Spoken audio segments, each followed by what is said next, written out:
की एक और जो बड़ी डेवलपमेंट है और वो है कि बिलाखिर वफाकी गवर्नमेंट ने फैसला किया है कि अपनी वफाकी काबीना में उन्होंने तोसी की है और तोसी भी उन्होंने थोक के हिसाब से की है। ऑलमोस्ट जो मौजूदा काबीना का साइज है उससे 2 गुना कर दिया है। और तकरीबन आपको पता है कि इस गवर्नमेंट को आए 1 साल से ज़्यादा का अरसा हो गया है और शहबाज जो हमारी इस वक्त मुआशी सूरत हाल है, खुद प्राइम मिनिस्टर एट टाइम्स और most of the times cost cutting की भी बात करते हैं और अपने अखराजात कम करने की भी बात करते हैं। ये क्या हुआ है ऑल ऑफ अ सडन कि गवर्नमेंट को अपनी जो काबीना है उसका साइज बढ़ाना पड़ा है? क्या ये एंटिसिपेटेड था? क्योंकि on the face of it opposition तो आपको पता है इतनी स्ट्रांग है नहीं कि उनकी तरफ से कोई दबाव हो, ओवरऑल कोई ऐसी डेवलपमेंट भी नहीं हुई।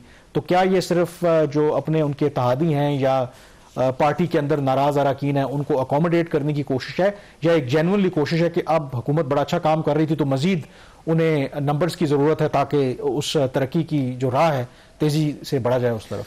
कामरान, ये वाली जो एक्सपेंशन हुई इसमें ऑस्टेरिटी का, अखराजात का एक एलिमेंट तो मीडिया वाले हमेशा लेते हैं और हम इस पर एक प्रिंसिपल स्टांस लेते हैं। हुकूमत जब कहती है कि हमने अखराजात कम करने हैं तो फिर ये काबीना को 2 गुना करने की क्या वजह थी? हम इस एंगल पे ज़्यादा बात नहीं करेंगे। जो मैं इसको देख रहा हूँ, ये बेसिकली ये जो सारी डिबेट और internal discussion between the military establishment और हुकूमत के दरमियान शुरू हुई थी, वो इस पॉइंट के ऊपर हुई थी प्राइमरीली कि पाकिस्तान की इकॉनमी आपको पता है कि उस तरीके से परफॉर्म नहीं कर रही। हुकूमत की जो ख्वाहिश है, निजी शोबे से भी अब दबाव आना शुरू हो गया है कि ग्रोथ नहीं हो रही, अनएम्प्लॉयमेंट है, गुर्बत है, ये सारी चीज़ें अपनी जगह पे हैं। तो आज से कुछ हफ्ते पहले, चंद माह पहले भी आप कह सकते हैं, एक डिस्कशन स्टार्ट हुई कि जो इकोनॉमिक मिनिस्ट्रीज़ हैं वहाँ पे टेक्नोक्रेट्स लाए जाएं। वहाँ ये बात वहाँ से शुरू हुई थी। तो आइडिया ये था कि जो इकोनॉमिक मिनिस्ट्रीज़ हैं इनको स्ट्रेंथन किया जाए और हुकूमत का जो इकोनॉमिक रिफॉर्म्स का, स्टेबलाइजेशन का और ग्रोथ का एजेंडा है उसको इम्प्लीमेंट किया जाए। फिर जब ये बात शुरू होती है तो फिर प्रेशर ग्रुप्स भी आते हैं, फिर वो लोग जिन्होंने आपके लिए कुर्बानियाँ दी, पार्टी के साथ गद्दारी करके, बेवफाई करके 26वीं जो तरमीम थी उसके लिए वोट भी दिया, उनको अकोमोडेट करना था। वो लोग जिन्होंने पीटीआई को कमज़ोर किया उनको भी अकोमोडेट करना था। तो ये वो सारे फैक्टर्स थे जो इकट्ठे हुए, जिसमें प्राइमरीली जो मकसद था वो तो इकॉनमी था, फिर ये लोगों को अकोमोडेट करना। लेकिन आखिर में जो काबीना अनाउंस हुई है ये इसकी वो शेप नहीं है जो कि होनी चाहिए थी। ये मैं आपको खबर दे रहा हूँ कि इनका आइडिया कुछ करने का कुछ और था और आखिर में जब प्रेशर ग्रुप्स आए मुख्तलिफ तो फिर एक और चीज़ हुई। तो अभी ये जो काबीना इसको सियासी एक्सपेंशन कह सकते हैं। मतलब आप देखिए इसमें परवेज़ खटक साहब एडवाइज़र आए हैं, परवेज़ खटक साहब का पीटीआई के साथ इख्तलाफ हुआ, फिर जो इस्तेहकाम पाकिस्तान पार्टी है जो भी प्राइमरीली ये भी पीटीआई के साथ ही होते थे, उनके लोग वज़रा बने हैं। फिर इसी तरीके से आप देखिए एमक्यूएम पाकिस्तान को अकोमोडेट किया गया, 2 ऐसे लोगों को अकोमोडेट किया गया जिन्होंने पीटीआई की जो विल थी उसके अगेंस्ट वोट किया था। ये और इसके अलावा बाकी जो लोग हैं वो हुकूमत के अपने जो पीएमएलएन की पार्टी के अंदर जो कुछ इनके थे डिसग्रंटेड एलिमेंट्स थे या जिनको ये समझते थे ये काबीना में लाना चाह रहे हैं, वो आ गए। नाम सबको पता है, कल से चल रहे हैं। मैं जो 3-4 जो चीज़ों को डिस्कस करना चाह रहा हूँ इसमें एक जो मेरे लिए बड़ा सरप्राइजिंग था, अमूमी तौर पे ये होता है कि जो वजारत ख़जाना वो एक किस्म की सेफ बेट होती है। वजारत ख़जाना के बारे में ये कहा जाता है कि इसके जो भी वफाकी वज़ीर ख़जाना होते हैं ही इज़ एज पावरफुल और close to the powers that the prime minister enjoys. But इस केस में इस दफ़ा जो मेरी इतला है कि वज़ीर ख़जाना की कारकर्दगी भी ज़ेर गौर आई थी। वो फिर हतमी फैसला नहीं हुआ रिशफल करने का। एक चीज़ जो हुई है, इनके साथ जो minister of state for finance थे औरंगजेब साहब के साथ, उनको फुल मिनिस्टर बना दिया गया अली परवेज़ मलिक को। अभी तक हुकूमत ने पोर्टफोलियोज अनाउंस नहीं किए जब टिल द मोमेंट हम ये प्रोग्राम रिकॉर्ड कर रहे हैं। उसमें अभी ज़्यादातर बातें जो है ना वो बैक एंड पे, और ये चेंज भी हो सकती हैं। डिस्क्लेमर है कि ये चीज़ें चेंज भी हो सकती हैं। लाइकली अली परवेज़ मलिक को शायद ये ले जाए इसमें पेट्रोलियम मिनिस्ट्री में, क्योंकि वहाँ से डॉक्टर मुसद्दिक मलिक को शायद, अभी अगेन ये शायद वाली बात है, हतमी बात नहीं है, जब तक ऑफिशियल अनाउंसमेंट नहीं थी, उनको शायद या तो वाटर तक उसको रिस्ट्रिक्ट है, वाटर डिवीजन उनके पास है इस वक्त एडिशनल चार्ज, या फिर क्लाइमेट में भी लेके जा सकते हैं। रेवेन्यू में हारून अख्तर खान जो 2013 से 18 वाली गवर्नमेंट थी PMLN की, उसमें इनके थे SAPM ऑन रेवेन्यू थे, उनको दोबारा लाया जा रहा है। हारून अख्तर खान का नोटिफिकेशन एज SAPM तो हो गया है, लेकिन उनका भी पोर्टफोलियो जो है वो अभी फाइनली अनाउंस नहीं हुआ, ऑफिशियली कैबिनेट डिवीजन ने नोटिफाई नहीं किया। लाइकलीहुड ये है कि हारून अख्तर खान को भी यहाँ पे एडजस्ट किया जाएगा। तीसरा नाम अगर आपको इकोनॉमी वाली साइड पे नजर आता है वो मोहम्मद अली का एडवाइजर है। इस वक्त जो एक टास्क फोर्स बनी हुई थी मिलिट्री एस्टेब्लिशमेंट के कहने के ऊपर, जिन्होंने इंडिपेंडेंट पावर प्रोड्यूसर्स के साथ जो मुआहदा थे उसको रीनिगोशिएट किया, उसमें जो की रोल था वो मोहम्मद अली साहब का था, तो उनको अकोमोडेट किया गया है। लाइकलीहुड अगेन हतमी नहीं है, शायद निजकारी की जो वजारत है उनके हवाले की जाए। अब advisor is equal to federal minister. इसी तरीके से एक और जो नाम है वो बिलाल कियानी का है। वो मिफ्ता इस्माइल के साथ रहे हैं, उनके राइट हैंड थे जब मिफ्ता इस्माइल फाइनेंस मिनिस्टर थे, लेकिन उसके बाद फिर इनको उस तरीके से इकोनॉमी से रिलेटेड कोई असाइनमेंट नहीं दी गई। जब डार साहब वजीर खजाना बने, या अभी भी औरंगजेब साहब के साथ, इनके बारे में भी क्लैरिटी नहीं है कि ये किसी इकोनॉमिक मिनिस्ट्री में जाते हैं या किसी नॉन इकोनॉमिक मिनिस्ट्री में जाते हैं।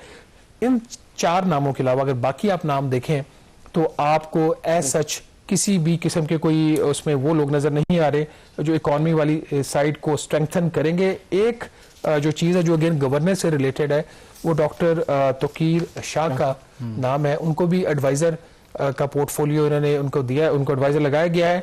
तोकीर शाह को वापस लाया गया है वर्ल्ड बैंक से, वहाँ पे अच्छी खासी तनख्वाह ले रहे थे ये, लेकिन प्राइम मिनिस्टर को इसलिए वापस लेके आए हैं कि जो इस वक्त कि जो प्राइम मिनिस्टर ऑफिस की जो ब्यूरोक्रेसी है उससे प्राइम मिनिस्टर खुश नहीं थे, इस वजह से तोकीर शाह साहब को लाया गया। पॉसिबिलिटी ये है कि इनफॉर्मली या फॉर्मली इनका जो रोल होगा वो प्राइम मिनिस्टर के चीफ ऑफ स्टाफ का होगा। ओवरऑल जो है इस वक्त चीफ ऑफ स्टाफ की कोई पोजीशन नहीं है पाकिस्तान में, वो अमेरिका में होती है, चीफ ऑफ अमेरिका में होती है, तो वो गालबन वही रोल शायद तोकीर शाह साहब यहाँ करेंगे, बट उनको अभी एडवाइजर अपॉइंट किया गया है। जो फिर प्राइम मिनिस्टर के प्रिंसिपल सेक्रेटरी हैं, अदरवाइज ज़ाहिर है कि वही चीफ ऑफ स्टाफ होते हैं, तो फिर उनकी जो पोजीशन है वो तो अंडरमाइन होगी ना। फिर नहीं, इस वक्त जो सेक्रेटरी टू प्राइम मिनिस्टर हैं उनसे कोई वज़ीर आज़म साहब ज़्यादा खुश नहीं है। तो अब 2 चीज़ें हो सकती हैं, क्योंकि अब इनको लगा दिया गया एडवाइज़र। पहले प्राइम मिनिस्टर को एडवाइज़र नहीं लगाना चाह रहे थे, उनकी ये ख्वाहिश थी कि ये किसी ब्यूरोक्रेटिक पोजीशन पे हैं, चूँकि सर्विस से रिटायर हो चुके हैं, DMG ऑफिसर है। तो अब जब तक इनका हतमी नोटिफिकेशन नहीं होता कुछ नहीं कहा जा सकता। असद गिलानी साहब इस वक्त SPM है, secretary to prime minister.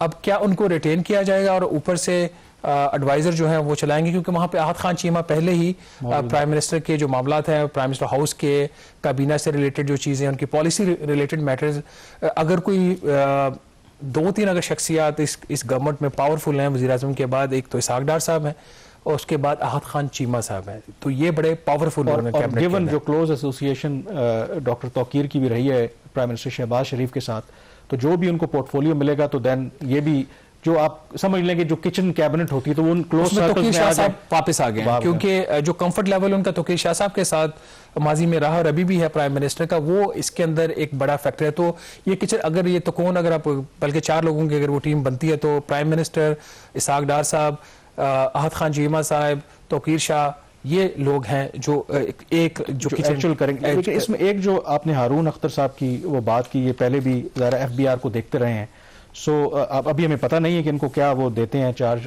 Do you think there is a possibility कि अगेन इनको बना दें वही जो लास्ट टाइम इनके पास जो ओहदा था FBR की जिम्मेदारी दे दें, और अगर ऐसा करते हैं, क्योंकि इतना वक्त नहीं हुआ जब जो प्राइम मिनिस्टर के फेवरेट हैं जो अभी चेयरमैन है राशिद लंगड़ियाल साहब उनको लाए थे, तो डू यू थिंक कि अगर हारून अख्तर साहब को उनके ऊपर ले आते हैं तो that would be comfortable for the current जो FBR के चेयरमैन है? देखिए, इसका चेयरमैन से सच कोई ताल्लुक उस तरीके से नहीं है, वो एक ब्यूरोक्रेटिक पोजीशन है और ये एक पॉलिटिकल पोजीशन है।